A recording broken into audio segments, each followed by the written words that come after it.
What's up, guys? Your girl Jennio.Vittles here, and today I'm going to show you how to make these very juicy, tender, and flavorful honey garlic steak bites. Let's get right into it. Okay, so I have my sirloin here. As you can see, this is turning darker red, so that means this needs to be cooked today. And then also, this is kind of a cheaper cut of beef, so that means I am going to be using sugar marinade because I am trying to tenderize this meat as quick as possible. I'm going to cube this and come back and show you what it's going to look like before I put my sugar in. Okay, I've got my meat all cut up, and as you can see, I have about 1-inch cubes that I have here.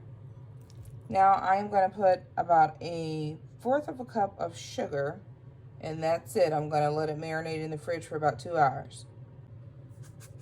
And for those of you who are complaining about you don't like sweet meat, just follow along, trust the process, okay?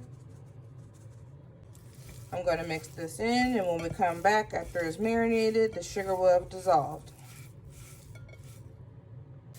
While our steak is in the fridge with the sugar scrub, we are going to come in and make our marinade that we're going to marinate for about an hour. We're going to come in with about 3 to 4 tablespoons of olive oil. And then we're going to come in with a tablespoon of each of these seasonings.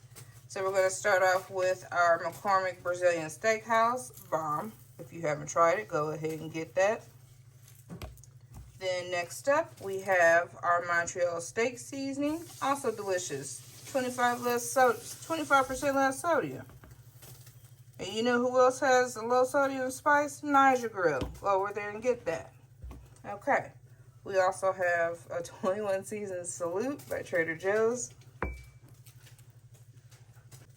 I have a little of the roasted garlic and herb left from McCormick's Grill Mate, and I'm just going to use the rest of that. And then lastly, I have about a pinch left of the Grill Mate Smokehouse Maple that I'm also going to put back in here as well. And then we're going to mix this all together. This will be our marinade we're going to pour over our steak.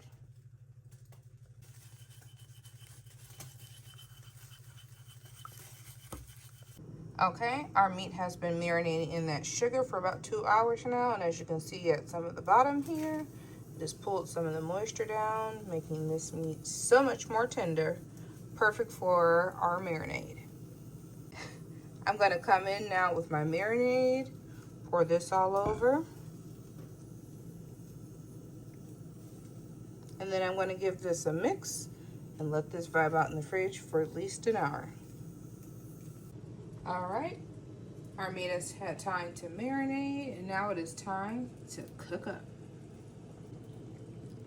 Now that our skillet is ready, into a searing hot cast iron, we are going to cook for a few minutes on each side until we get a char.